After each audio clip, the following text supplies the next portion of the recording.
Hello, everybody. Welcome to 3 Point Perspective, the podcast about illustration, how to do it, how to make a living at it, and how to make an impact in the world with your art. I'm Jake Parker. I'm Lee White. And I'm Samantha Cotterill, and let's jump into it. All right. So this topic, Lee and I were talking last night what we should talk about today, and he threw out this banger of an idea, and that is, what are things that pros do that amateurs don't do, right? And so I thought that was really good. He threw out a couple of ideas, and I thought, well, I could definitely think of a few of those. Sam's got a few of them, and so I think we're just gonna one by one kind of share some of these ideas, riff off of them, talk about them, because the whole purpose of this episode is to take those of you listening to it who are just run the gamut from complete amateur to actual total professional, award-winning professional, and see if there's anything you could do to sort of improve the professionality of what you do as an illustrator. So that's our hope today, is to get into that. So I'm gonna turn it over to Lee. You do you go ahead and do your first one, the one that you told me last night, and we'll talk about that. I got two of them, but so I'll dive into the first one. One of the biggest things that I've seen in terms of the difference between pros and amateurs is sometimes there's this weird, and I don't know if it comes from sort of masked insecurity, but this reluctance to put yourself in the role of a beginner from amateurs that I see constantly in professionals. And an example of that is I was talking to an illustrator friend of mine the other day, very, very, very well known, very successful in his own right, definitely top of the field, was saying that he wants to take some classes and learn some stuff that and this is in the medium that he's already good at. And I was like, man, that is the coolest thing ever, that he's just like basically saying, hey, I got a lot to learn. I can learn from anyone. And I'm definitely not at my peak. At the same time, I'm a member of some of these Facebook groups, watercolor, different groups or whatever. And I see the opposite, like, oh, I don't want to do that. I don't want to do this. And meanwhile, they lack the basic skills to make just a solid image, no matter what they're painting. But then they're complaining about it and won't go back to that sort of beginner mindset. And so that's sort of one of the things that sort of perked my interest. What do you guys think about that? Have you seen that with your students and other pros around you, that dynamic? Yeah, I think of it kind of as it's more of a mindset as you get older and further into your career, that you see it more as a lifelong apprenticeship, don't you think? Versus It's a good way to when put it. you're really starting out and you're a beginner, you kind of resist that growth out of fear and you just stick to the style that you know in that moment. And it's just easier when you're further down that kind of path of just looking at it as a lifelong apprenticeship. So you're constantly looking for new tools, and that's how I see it. That would be my response. I like that. I could see that in you as an amateur. You might think, well, once I get through college, my art school, then it's time for me to go out and to get a job. And a lot of the times I see students who are struggling, or recently graduated students, or even people a few years into their career, just struggling to get work. And you look at their portfolio, and it's still college level. I mean, college level is could still be proficient, but you could see like, wow, there's no growth after they left school. And what they don't understand, what they don't realize, is that they're the like Sam was saying, you're saying, is the learning never stops. Like, I think once you graduate, your next project should be to make a postgraduate portfolio, right? And to start weeding out the college stuff and start putting in the new stuff. And that's going to require continual learning, continually keeping up with life drawing sessions, continually practicing with mediums that you're uncomfortable with, continuing understanding and learning, filling in, I guess, gaps that you might have. Some people are really good at drawing likenesses and faces, but you ask them to draw a motorcycle from memory, and they're like, "Oh my gosh, I can't draw a motorcycle," right? And then other people are really good at like machinery, and they've got like an engineering mindset, and then you ask them to draw a human figure on the motorcycle, and they totally completely fall apart. And Right. so, Yeah. yeah, your lifelong goal should be filling in all these gaps so that you could, eventually get to a place where you feel competent. I don't want to say comfortable, but you feel competent in what you're doing as an artist. Yeah. I think you bring up an interesting point about sort of getting used to a certain thing and sort of playing to your strengths. That's what you're sort of saying. This past week is really interesting. I saw, I'm just talking off the top of my head, so this is going to be sort of a messy way of explaining it. But on Facebook, I saw two posts that I thought were really interesting that apply to this. One of them was from an old school illustrator, probably had his heyday in the transition of about 1990, super late 80s, and then early 90s. That was probably his sort of peak. But he's still trying to do work, whatever, and he built a new website. And the work is good, but it looks absolutely just hyper dated to that era. And it's weird Even the because new stuff. What's that? Even the new stuff he's making. Yeah. It all sort of links back to that. And what that tells me is that there was just a moment where it sort of got stuck in that style. It's nice, though. That's the thing. It's pretty good. But, I mean, it's just not what is selling now. Not that you should chase trends or styles, but it just never sort of moved out of that. And at the same time, just strangely enough, I was talking to my wife about it because I was like, I don't know how I feel about that. It's kind of weird. Somebody else I saw on Instagram, he was on the Threads app or whatever, saying that he had been an illustrator for 30 years, and just now he's had to take a part-time job for the first time ever, and feeling sort of dejected and whatever. And so I was like, I want to see his work.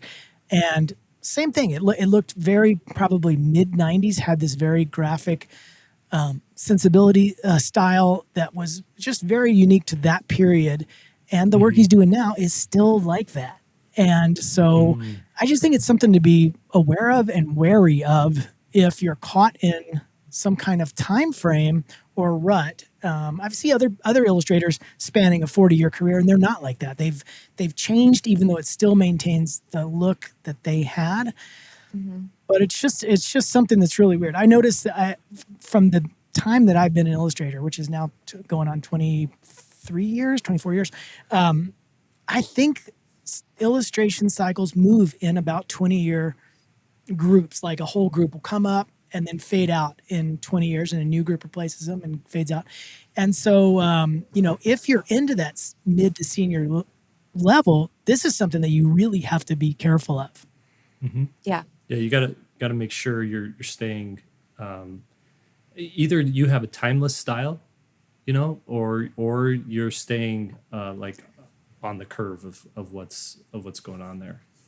Do you think, I was going to ask that to finish that up, do you think that happens because, like, say we had, John Klassen sort of led a movement, John Klassen and Carson Ellis sort of led a movement, and then so you get a bunch of people who do that style and do it quite well, but it's not truly authentic, and so they don't change out of it because it wasn't theirs anyway, and so they get locked into that.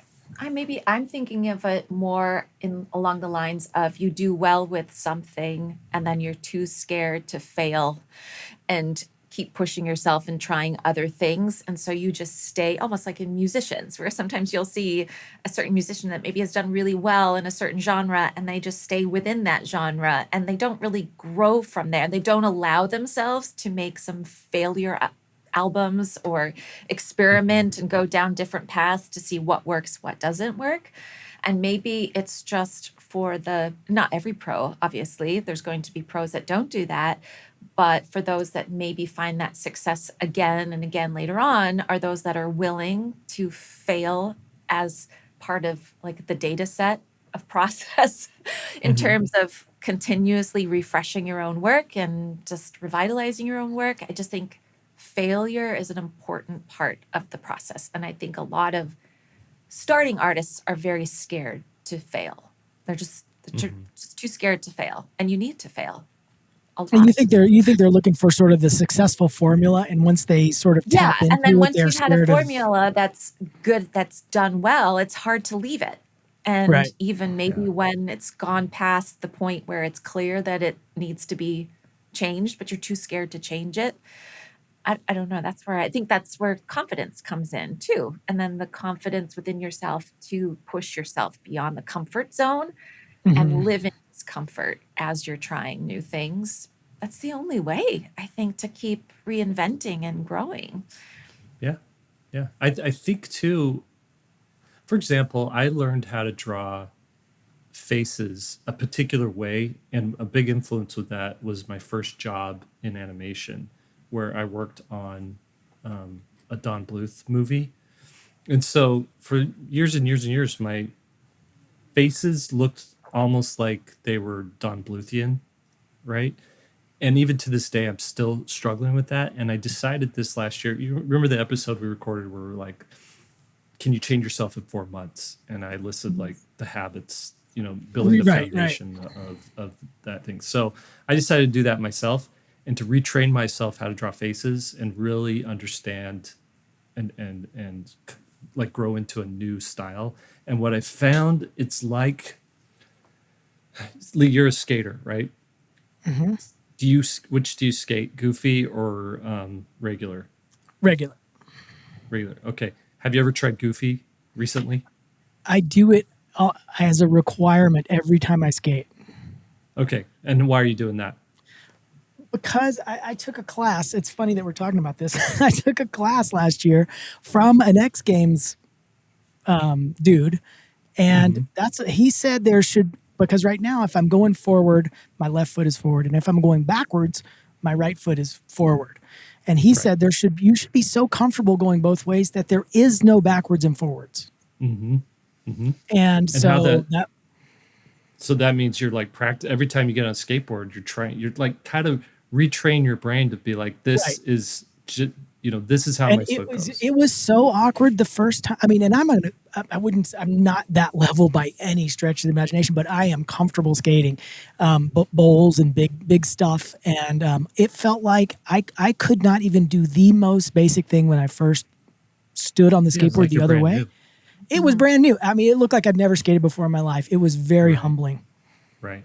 And I think that's the same thing with what I'm going through with the faces is your brain. If you've ever read anything about habit formation, they get into like the chemistry of what's going on in your brain. And there's these neural connections. And to make the neural connections work faster and more efficiently, you grow these, they're called myelin sheaths that grow onto your neurons, and it just makes the currents move faster, almost like a shortcut. And so when you learn something, whether it's your handwriting, whether it's skateboarding with a certain foot forward, riding a bike, things like that, your brain is actually physically changed to do that easier the next time, which is why you can not ride a bike for 5 years and get on one and boom, you're back to just how you were doing before. Yeah. It's the same thing with like learning an instrument. You may not have played the piano in 10 years or whatever, and you sit down and whichever piece you practice the most, you found it and now you can play it again, right? And so essentially what you're doing is you're having to retrain, you're having to build a whole new network of neuron connections that say, okay, this way, this time we have to put this foot forward, or we have to draw an eyeball this way, or we have to use a medium a different way, whether it's watercolor or something like that. And so that's what's going on there. And it's hard, and it drops you, you're a certain level of proficiency. And when you get into that, you drop down to beginner again, which is super uncomfortable when you're a professional, especially if you have deadlines and bills relying on your stuff. And you're used to getting a certain rate for a certain amount of time that you put into it. And so that's why I think so many people are like, well, I'm not going to do that. I can't afford to do that. I can't afford to improve and change. That's interesting. Have you ever seen footage of that bike they made? When they say they, I don't even know who they are. The scientists of the world. Yeah, I know what you're talking about. Because it sometimes pops up in my feed where they basically made a bike where you're holding onto the bars, but if I turn the bars to the left, the wheel actually goes to the right. So somehow Yeah. they flopped it, and people can't even roll forward on it. Yeah. Right. And it It's- takes weeks for them to get comfortable with it. Yeah. To the point that I remember that video where he's like, I went back to a normal bike and I had trouble riding a normal bike. Right. I will say this too. This goes along with that. First off, I want to applaud Jake for saying, what was the sheath? A mile in. A mile and Jake just busted that out in cash conversation. Yeah. I don't even know if I pronounced it right. One thing I should tell people, this is an interesting little factoid, that I don't have any technical terms like Jake, but a lot of times, the myth of making art is that it's relaxing. And it is, I guess. I remember when I was first learning how to paint, learning how to draw, learning how to do all this stuff, learning how to do storytelling. It didn't seem relaxing in any way. All it seemed was like work. And then if I did it for like an hour, I was exhausted enough to where I needed to go to sleep. I mean, that's how tired I was. And so I was, I got into that, studying a little bit about how people learn, not necessarily art, but just how people learn anything. And it turns out that when you're learning something, it's one part of your brain. And then when you've already got the basics down, you've got some motor skills, you sort of know a process, it moves to another part of the brain, and it is that sort of Zen flow state where it doesn't feel like such a struggle. And so I just want to add that because some of you guys may be in the struggle stage and think, I don't know if this is for me. This isn't fun. It's very hard. But that changes. And so every time you go back to that beginner's mindset, I wonder if that's why people maybe avoid it, because it's uncomfortable. It's painful almost in a weird way. It's very uncomfortable. And I don't know, I would say, okay, it changes for the most part, but it still exists for the pros, so to speak. It's never easy. It's never easy. And I just think it's the idea that you can step back and know that it's just part of the process. It's the messy middle, and you just have to wade through that messy middle to get to the reward at the end. And I think what can be hard is a lot of young artists that are just starting out, I think, leave school or wherever they're coming from, going into a career that they expect to be fulfilling and just inspiring all the time without realizing that there is going to be a lot of days that are just not going to go well, or days that you don't feel like showing up, but you've just got to show up, days where it just doesn't work. I mean, even to this day, I'm teaching myself all this video stuff, which has been exciting, but it hasn't been without frustration. I mean, I think there was one day that it took me 10 hours just to figure out a couple little things that had me storming out of the room and going, why? I can't do this. I just want to give up. But then I knew that I've been through this before many times when I'm trying something new, that it's the ugly, it's the discomfort, and I could easily quit and walk away. But then I don't know what's on the other side if I don't just push myself through it. And I will get through that. And it is something that's going to happen. It is a necessary part of the process of growth, and to be okay with that and embrace the discomfort and the scared and you have to go through that. It's part of being an artist. It's being an artist. Well said. True. Mm-hmm. All right. So the first one was, what was your first point, Lee? My first point was always adapting a beginner's mindset and being open and willing to change. Great. Okay, Sam, what's yours? Okay, I'm trying to remember everything we just talked about. I can go next. If you want. Okay. So I would say my next thing would be learning how to detach self-worth from the feedback in terms of you are going to get feedback from your editors, from whoever you're submitting your work to, and that oftentimes you will get feedback that says, I'm not sure about this part, maybe restructure it, maybe you need to look at it as a different angle. And it's not saying you're a bad artist. It's not saying your work sucks.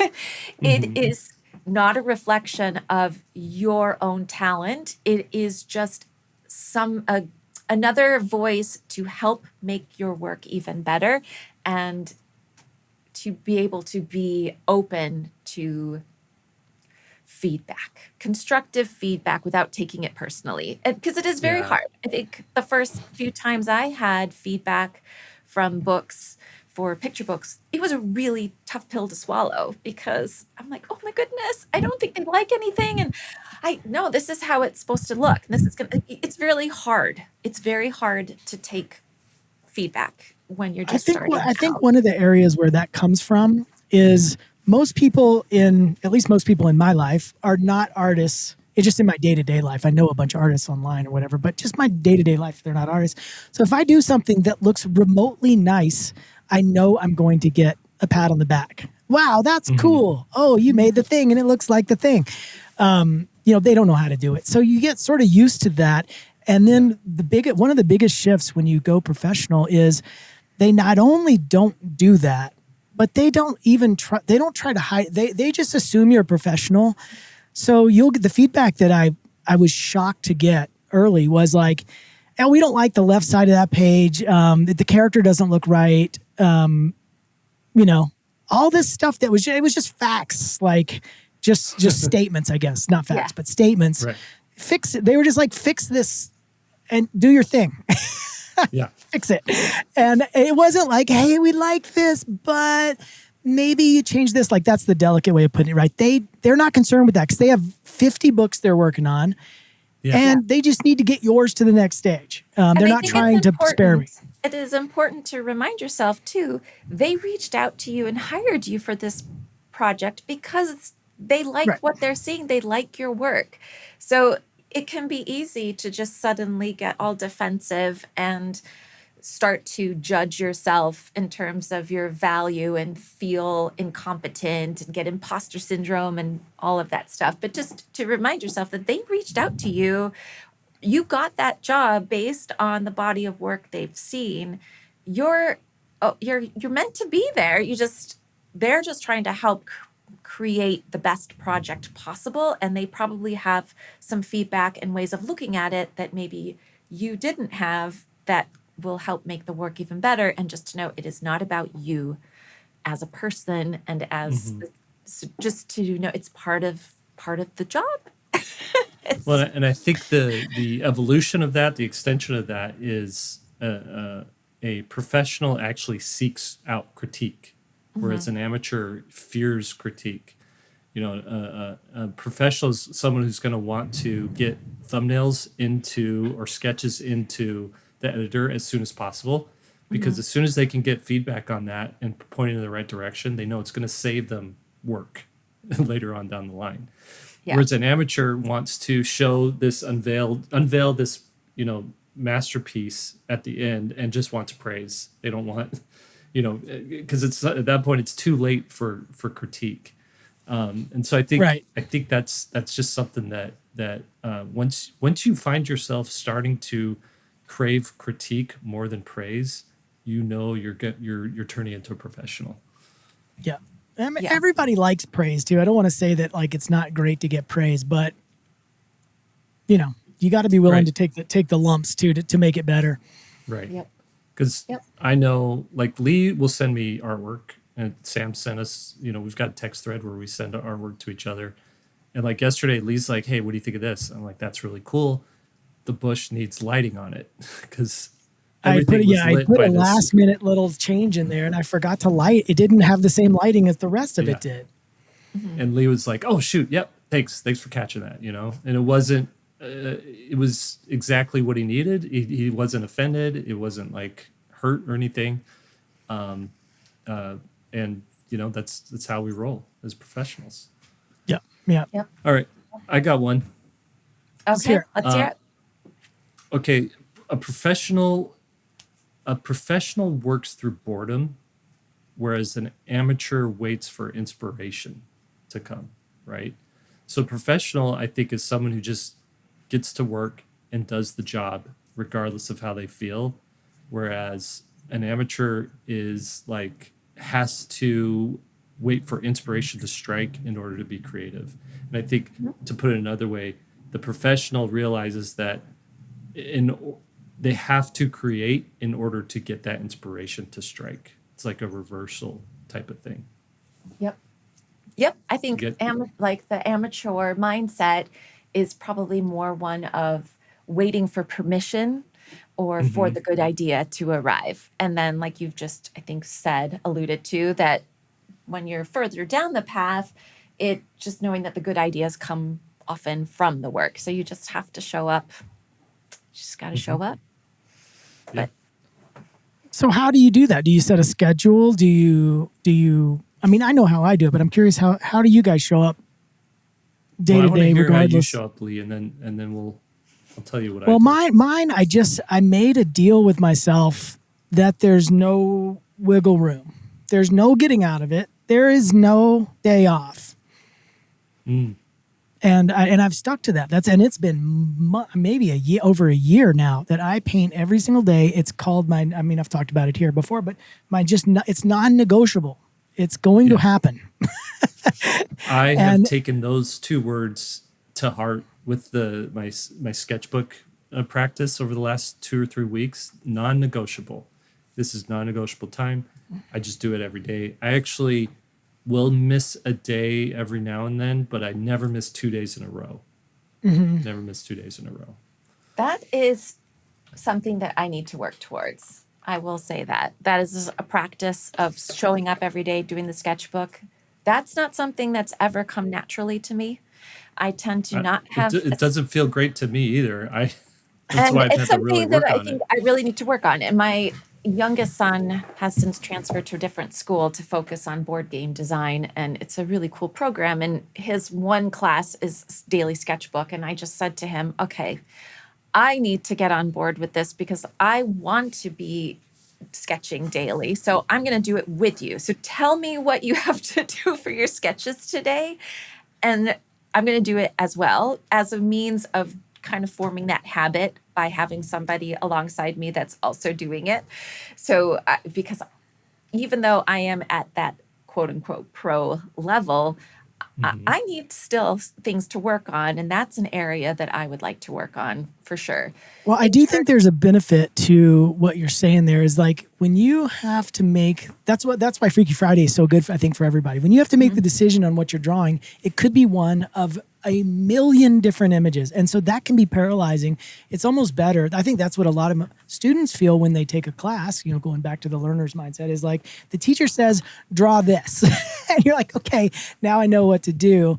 I will say to Jake's point that, every day, am I painting every day? I try to, but I don't always hit it. But I do have, if you guys go back a couple of episodes, I was talking with Anthony and Sam about different gears of my day. Like if I'm feeling great, maybe I do 10 sketches or 10 paintings. If I'm not feeling very good, my gear 1 is I collect reference. And that has become, that'll lead into my next point later for this episode, but that's part of my day too. I mean, and I'll check it off. Like, did I do the thing my non-negotiable thing?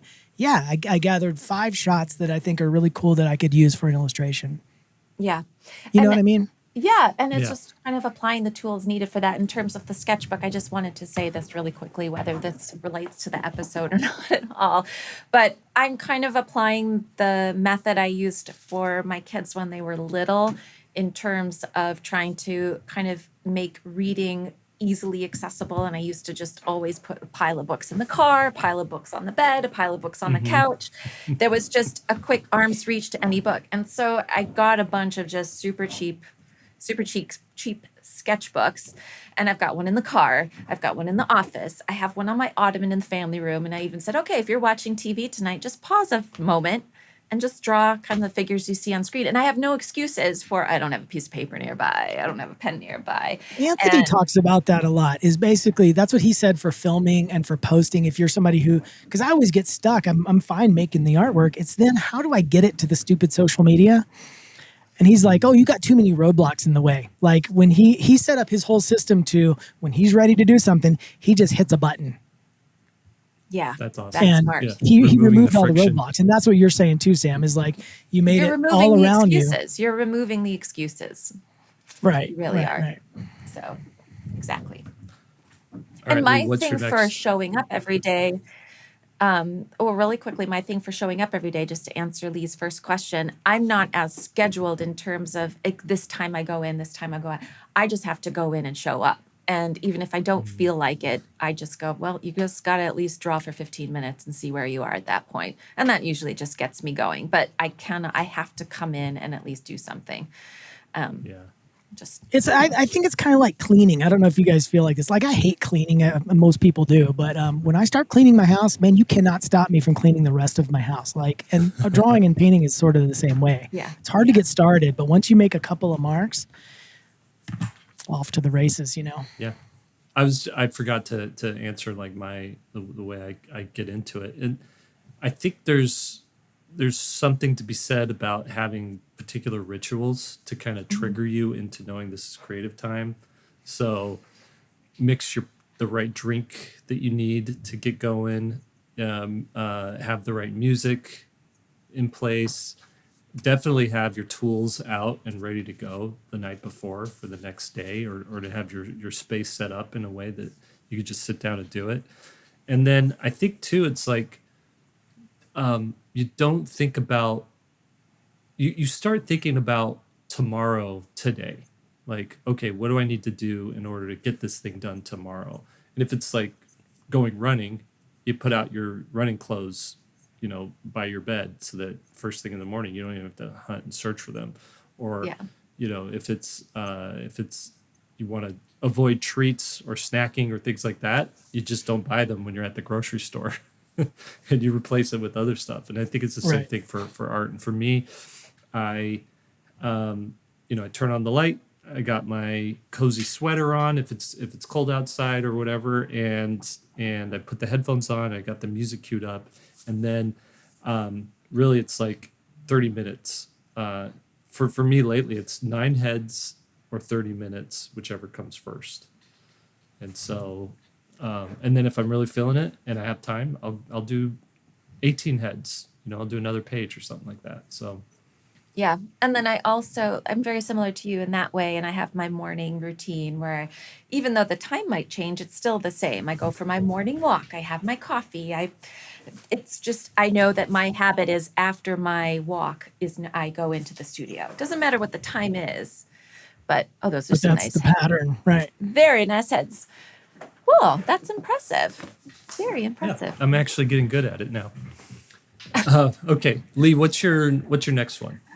My next one's a big one. Probably the biggest changer of my life right now, I guess, as an illustrator.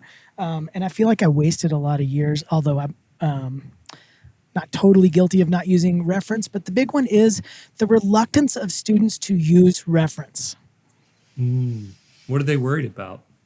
I don't know. I was actually talking to David Hone about this because he was talking to his class about that. He teaches at PNCA up in Portland. And he said that he was talking about reference or like asking students to show the reference that they use.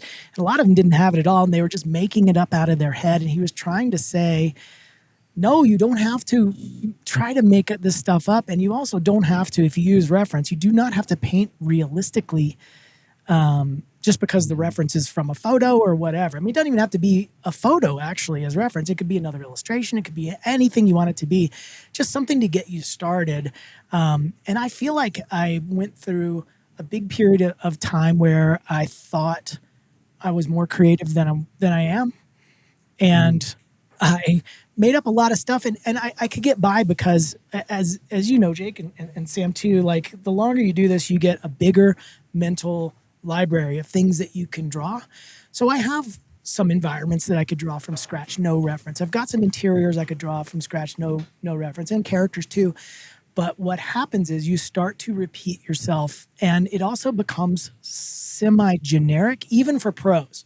Mhm. But when you're at the student level, if you're making up an interior of a room or a city street scene or something, whatever, you are doing yourself a disservice if you don't look and see how people are using reference and how they're transferring it to whatever style it's going to be, whether it's stylized or cartoony or realistic. there's just so much. There's just so much. And so I started really leaning into that because there's a lot of environment. Remember, like I said, I've got a couple of environments in my head, but not a lot. And the world is such a beautiful place. And so I've been collecting for a long time these images on Pinterest. That's just my photo reference page. You know, they used to call it a morgue in illustration, where you'd have this big filing cabinet full of pictures and stuff. And I just started pulling from that, and oh my gosh, just my ability to paint things that I would never have painted, or lighting that I wouldn't have painted or thought of, or color balance or something. It's quite remarkable. I want to share two things real quick. I'm going to share first my Pinterest page because I love it so much. And you'll definitely be able to see sort of the influence of my Pinterest page if you know my work at all.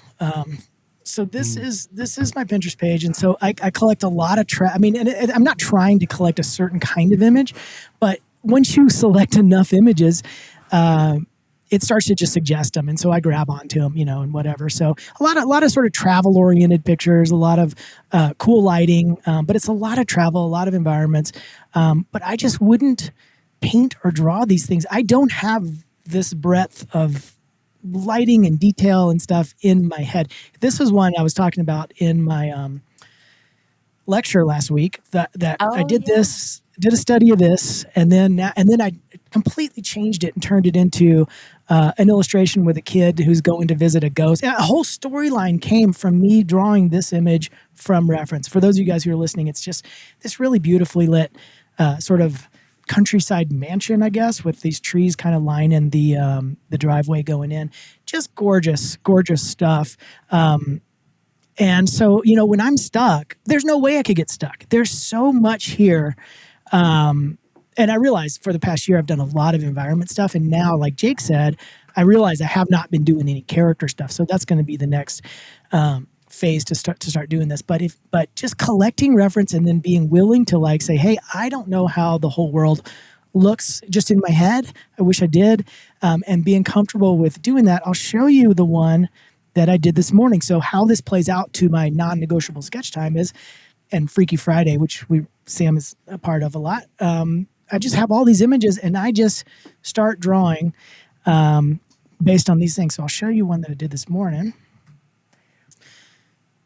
I think it's good to recognize while you're getting that open, if we pulled up after you're done, we can pull up mine and you'll see that a lot of it too is the things that instinctively grab you. That becomes a whole library of your own style that is going to be different from person to person. Right. So it's accumulation of the things you're interested in, the things you've seen growing up, the things that just give you a spark of, oh, that's cool. Oh, that's cool. Everyone's different. Your whole library of reference and ideas are going to be different from each other. And that's part of what makes your voice yours. Right. Picking a style. I mean, and finding your style and all that. I realized I picked this image that's on the screen right now. This was actually an ad from like Target that appeared in my feed. But I realized like I don't have any like wide open shots. I don't have any daytime shot. A lot of times I'll use like a full color key. So my images will be either like a dark blue or pink or something like that, yellow. I rarely do a blue sky with no tint to the color really. And so I saw this image. It's of a patio set. That's what Target is selling, a patio set with an umbrella. And so this was my image and I just grabbed onto it realizing I've never really painted anything like that. And so here was my hour study this morning just to try to bring it into something that I would do. Yeah. That's So really nice. yeah, so I changed the composition. I just use it as an idea. Like there's a pool, there's a pool next to this patio. There's some green foliage in the background. It's sort of a desert environment, so it's got like cactus and ferns and stuff, or cactus and I don't know what you call that kind of scrub brush. That's really nice. Yeah, and then I haven't been putting people in there, so I just roughed in a person. And I've been doing this series over the past year about reading. So again, if you don't know what to draw and paint, come up with a couple of series. Like for this, if I don't know what to have somebody doing in an image, I'll just put it them reading because it gives them something to do, I guess. But I would never, ever have come up with this painting out of my head. And not that it's the greatest painting ever. It's just a study. But it just gets you into a world that maybe you wouldn't have come up with on your own. Oh yeah. And if I have an idea for an illustration and I know the mood that I'm going for, I will start browsing and browsing photos and images until something clicks that, oh, this is kind of reflective of what I'm looking for. And then I start to create a little montage. Let me show my Pinterest page really quickly. I'm curious to see it. While you're pulling that up, do you guys think that students have a reluctance because they sort of feel this false sense of, oh, I'm a cheater if I can't just make it up, and they think that other people are just Absolutely. making it up? So there's this imposter syndrome. Yeah, I think they absolutely. see. I mean, there's videos online of artists who are just sitting down and drawing all from memory, like a Kim Jong Ji, right? Right. Or Miyazaki or something, and they're just in there scribbling, and it looks amazing. And Yeah. what they don't realize is like some of those guys just have a massive library in their mind, but they also went through a phase of looking at reference. They've had Yeah. to have. And I think it's pretty obvious if you're on YouTube and you look the difference between Lee's and mine. Well, I do Yeah. I Oh do my have gosh, pages Sam. like this too. I should be fair. Like I have Illustrator, folders and stuff. That was just for all photos Yeah. that were in that one. But yeah, Yeah. So, and I This totally titled matches it. your shirt today. It does. It does. Doesn't it? I know. I'm wearing a picnic. You guys have seen it. I'm wearing a picnic today. Now, question to Sam. Now, so do you have a photo section, or do you mainly look at so what she pulled up for those of you guys who are just listening and not watching us on YouTube? She pulled up. It was like a lot of cutouts and toys and sort of 50s inspired graphics and stuff like that. Is that where you start in terms of how you use reference, or do you go to I do photos both. too? Yeah, I do both. I have photos and a combination. So I have whole files of brownstone storefronts, usually European storefronts. So I do both. I'm kind of combining two things. If it is something that I know that there's someone like, let's say Pascal, is it Campion? I don't know how to pronounce his name. He's just so good at capturing moments in people's life that oftentimes I'll browse through him. How would he approach? And that's what I Right. would say. I was like, how would so and so approach this scene? And then oftentimes I'll look and I'll go, oh, wow, he's looking at it in a way I didn't think about. That's going to push me to look beyond the limited knowledge I have of how I would do it. It's just all pushing me to Right. think outside the box or look outside of the angle that's already a known that would then, like Lee said, get repeated over and over and over again. And I think there's so much value in that. Everything's been done before. It really has. It's just all the combinations and your hand making with those combinations that create your voice. And Right. yeah. I know Jake's a reference sort of hoarder. Oh yeah. Oh, Speaking of that, speaking of Pinterest, did you guys see when Pinterest eliminated blocked access to my account? you and took it mentioned down? that. You mentioned Yeah. that. I Oh, don't I would remember if it be was. so upset. Yeah. What So happened? one day I went to log on to check for some reference, and it's like you don't have access to this site anymore. This account is restricted, or I forget the exact wording. And I was like, wait, what? What's going on? And I went and checked my email, and I got a bunch of notifications that a bunch of my pins were violating copyright. I was like, what the heck? None of them were any images I uploaded. They're just something I saw in there and repinned it. And so I contacted them. I said, yeah, listen, you got a mistake. I haven't been using Pinterest outside of anything that, any of the terms of use here. And so that went for 2 days, I believe. And then one day it just came back on. Like my Pinterest site was completely restored. But in the meantime, I learned about people reached out and like, yeah, I have my old girlfriend used to work for Pinterest, and other people like, I had this happen to me before. And essentially what happens is they have a new AI system that goes through and like will just check everything and eliminate anything that they think is sus, right? like it doesn't it they don't, it's sort of like their first line of defense, and it's super sensitive. And Mhm. so if there's a pin that somebody has struck, you know, a hundred people like degrees separated from you, but yet you have it pinned there, it's going to say, well, there's a copyright strike on this one, so everybody who's pinned it is going to be, you know, questioned or whatever.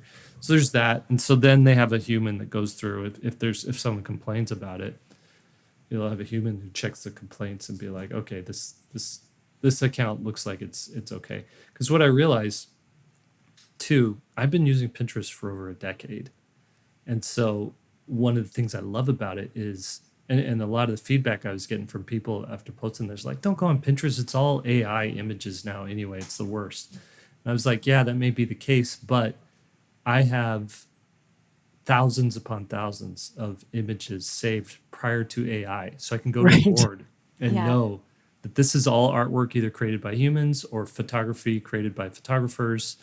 And it's just, there's something more raw and real about that. So I am starting to see that in my search. If I want to find something specific, like we did the Wizard Studio in the Freaky Friday draw along yeah, thing a couple weeks ago, and I was trying to find images for that, and man, I was having to. I'd say 50% of the new images that I was finding for that were AI generated, which was frustrating yeah, because not only did I not want to use AI just on principle, but they were terrible images. They were overly lit, like just they almost look hmm, like a Thomas Kincaid painting, like they're kind of sparkly or highlighty. I don't know what it is. yeah. Too Yeah. much rim light everywhere. Yeah, it just looks weird. So my advice to reference, the way I use reference is, one thing. There's like five things that just lined up in my head right now. First things first. Yes, you can just go and gather reference randomly and scroll through and be like, oh, that's a beautiful image. I'll put it in this file. Oh, that's cool. I'll put it in this folder, whatever. But there's a danger in that, because while it does seem like you're being productive to what end? Like, it's for something that could possibly be useful someday. And so it really is kind of like the lowest form of productivity, and it almost is masquerading. It's procrastination kind of masquerading as productivity. So what I would say True. is figure out a project that you want to do and find reference for that particular project, not just random anything, but something in, you know, specific. And then go ahead and make your Pinterest board, but I would also make a folder on your hard drive that has these images in there too, because if Pinterest ever does go, let's say, I don't know, some crazy billionaire wants to buy Pinterest and turn it into like some sort of I don't know, misinformation farm of some kind. And then what happens to your pins? You know, Yeah. now you have zero control over what happens to it, right? So I would say either download them all or just start building out a reference file system on your own hard drive that can't be taken away from you. So that I just Googled that there is a couple of little extensions or whatever that allow you to download entire boards that you've made on Yeah. Pinterest. Yeah. Yeah, That's there's a thing amazing. called I didn't know Eagle. that existed. Right. I'm going to push back just a little bit, Okay. Jake. I'm going to push back a little bit. Sometimes we disagree. So while I mainly agree about not letting yourself just randomly, for all like distraction purposes, procrastination purposes, I still think there's value even if you limit the amount of time you do that. If you're only picking images for specific projects you have in mind, you may miss out on new ideas that can come from revisiting a section of just throwing stuff in. So maybe it means that one day a week or whatever it is, you have this fun time where you give yourself freedom to just let yourself intuitively pick things that you like and put them not without thinking, because a lot of times there's stuff that you're going to grab that later on when you go back and you're going through it, you're like, oh, that was really cool, that kind of gives me an idea for something. So I I think there's Right. value in just the joy of just doing that, but just limit it. As Yeah. long as it's not causing like procrastination and things like I hear that. you. But I wouldn't avoid it That's fair. completely. That's And fair. one other thing I want to add there too is when you do use photo reference, try to find if you're doing something where it's a carbon copy of an image or very very heavily influenced by an image and you didn't change it that much, give the photographer credit if you can find them. It's just good. It's just good form, I think, in my Mhm. opinion.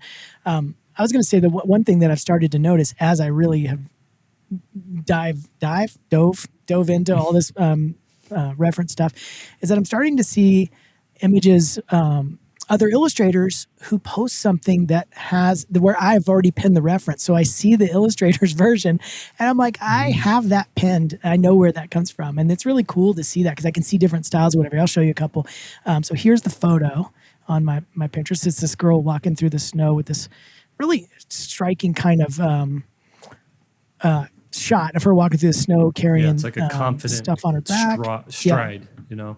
Here's an illustration based on that. Really, really nice. Changed it a little bit, cool. enough to, but I would still probably give credit. But again, who would come up with this character carrying these sticks in this way through this environment? I think it's so cool. I'll show you another one that I just saw recently. I'm scrolling through. Oh, here we go. You guys can see him right here. But here's this girl sitting in front of a fan. And here, I'll make it bigger. So one thing about Pinterest is when you try to reorient the page, it completely.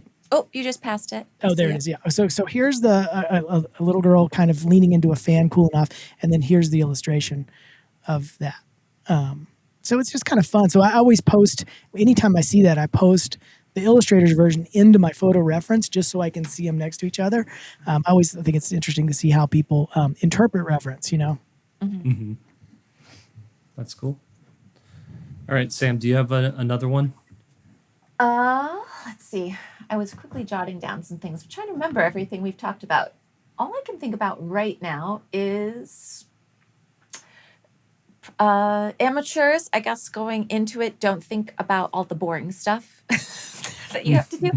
And we embrace the boring stuff. So you're going to have the invoicing, the promotion, the business side of it, if you're doing grant applications, whatever it is, all of the boring stuff is going to be a part of the process. And when you're first starting out, it can be hard to accept that can take up a lot of your time many times. So right.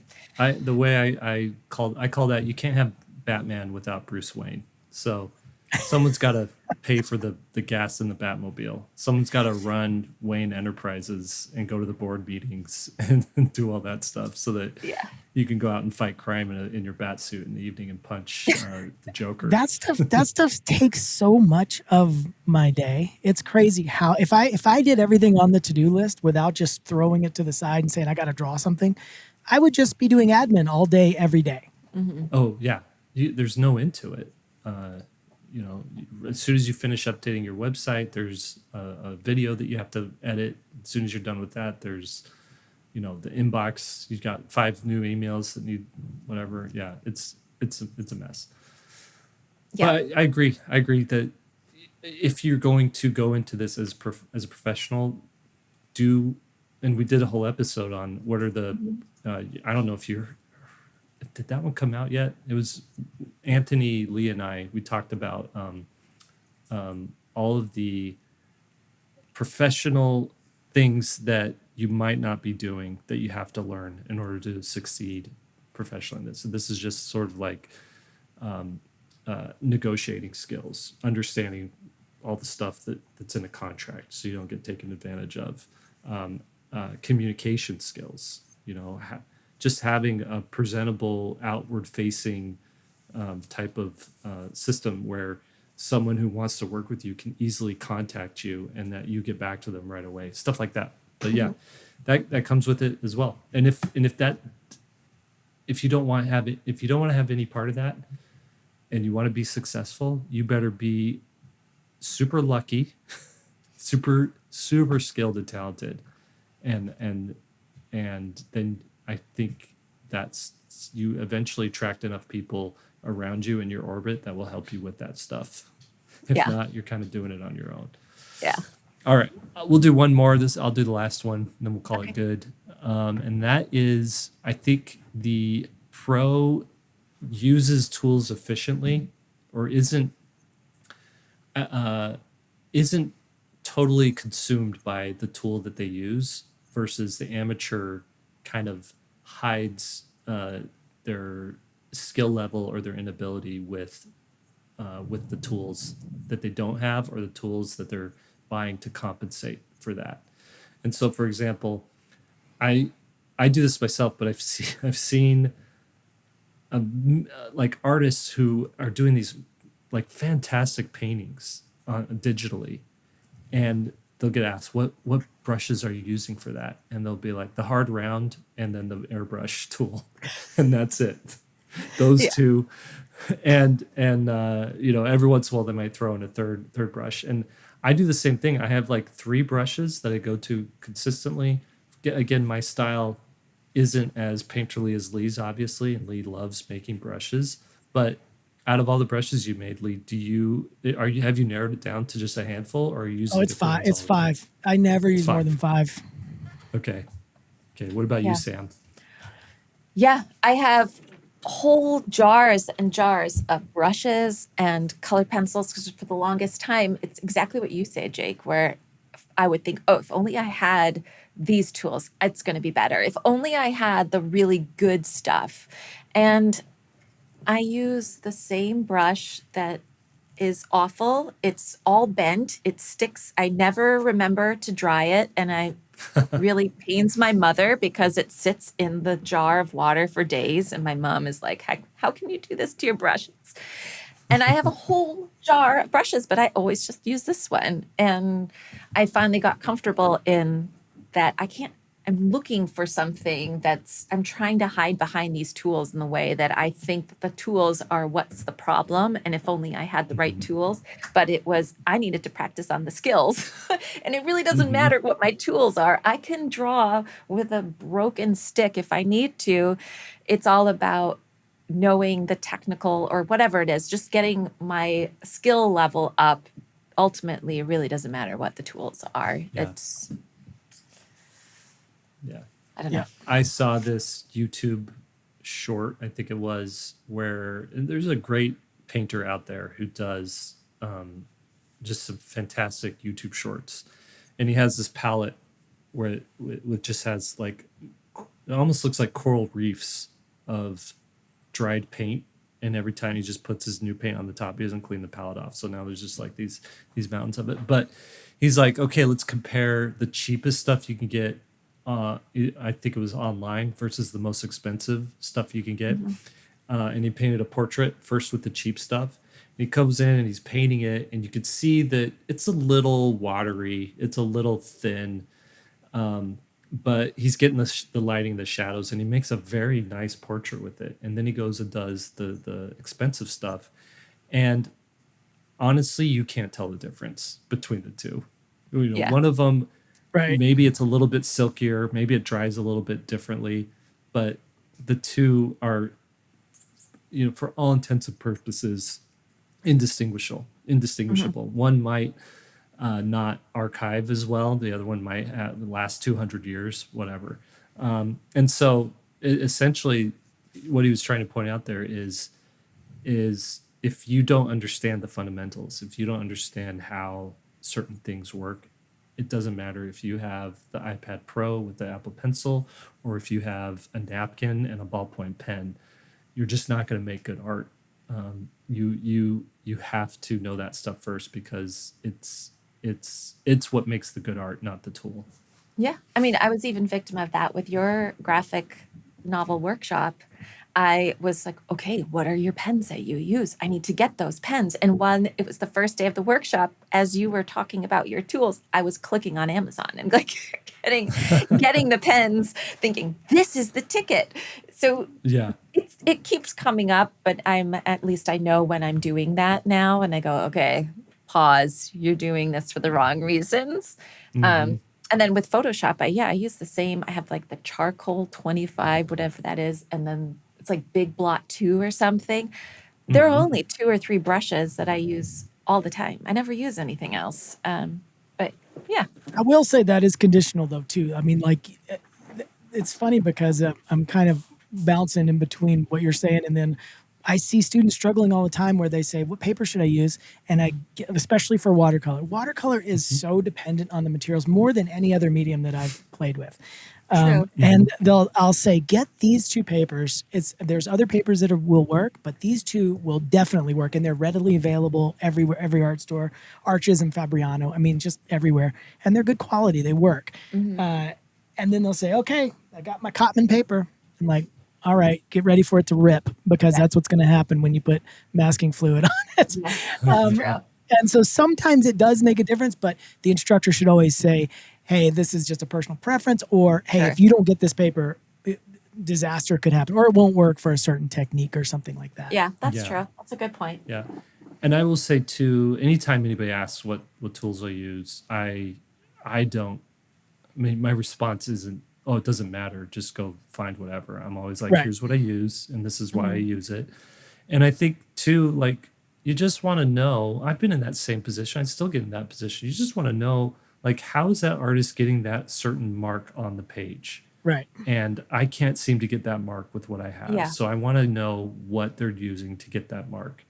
And that's where I think it makes a difference.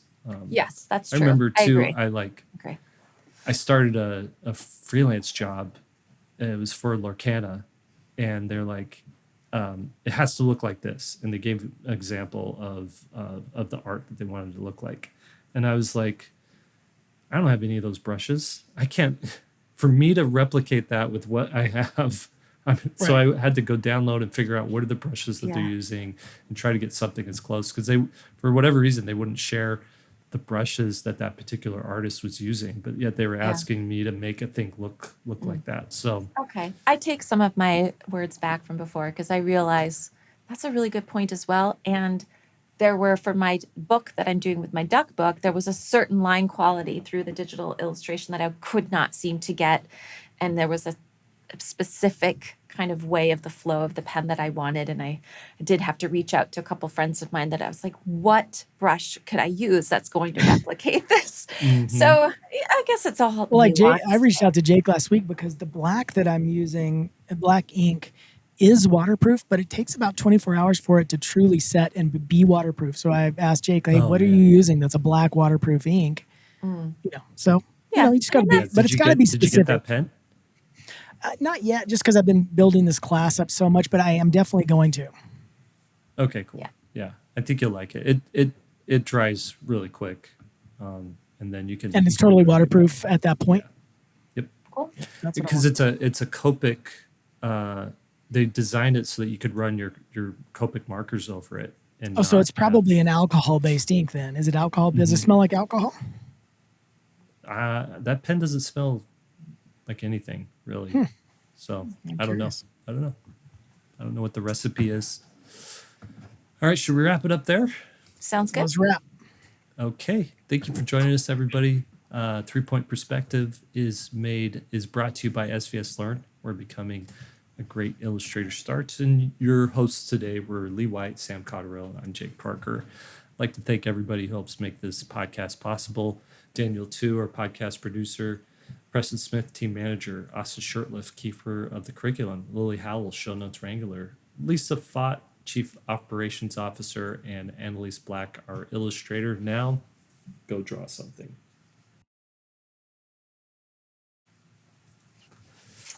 All right. Very nice. That was smooth. Yeah, That was smooth. I'm- That was smooth. that was episode 280, Oh, was and it? yeah, it just is crazy to me that we've done it this many times.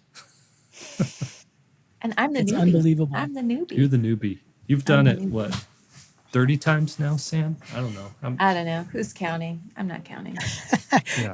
Do you feel a lot more comfortable now than you I did in the beginning? do. I do. And I saw the first one I did years ago, and that's when I was like, oh my goodness, because I was just the whole time. I feel like I'm getting there. It took me a few, and Yeah.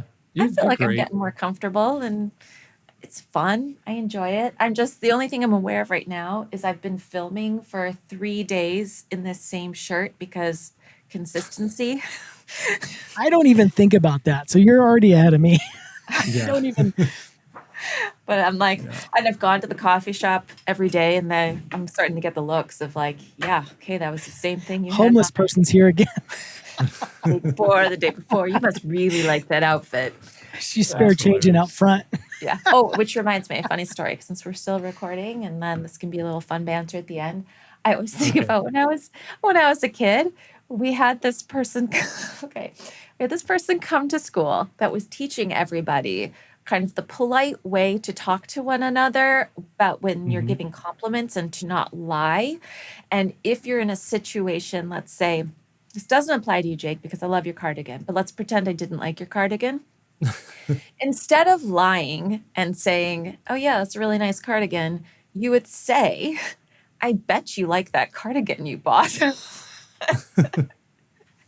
so, so I'm just Uh, thinking, I don't know, my brain was I, just going to that moment where I'm like, "I bet you like that." Like that's the yeah, polite that's way of pretty saying good. That's pretty good. That's like when a baby's ugly. I bet you just love this baby so much. Oh, I'm very open about that with my second one. It was a Seinfeld baby for a second. You know, that Oh no. episode in Seinfeld where they're Yeah. like, yeah. I mean, But but if someone else has a funny looking baby, it's always, oh, isn't she precious? She's just so precious. I think all babies are kind of ugly. Is that weird to say? Yeah, to a certain degree. 100%. There's a certain Yes. age where it just turns, and then all of a sudden they're like the eyelashes get a little longer or something. The proportions get a little bit Yeah. better, and they're just too cute.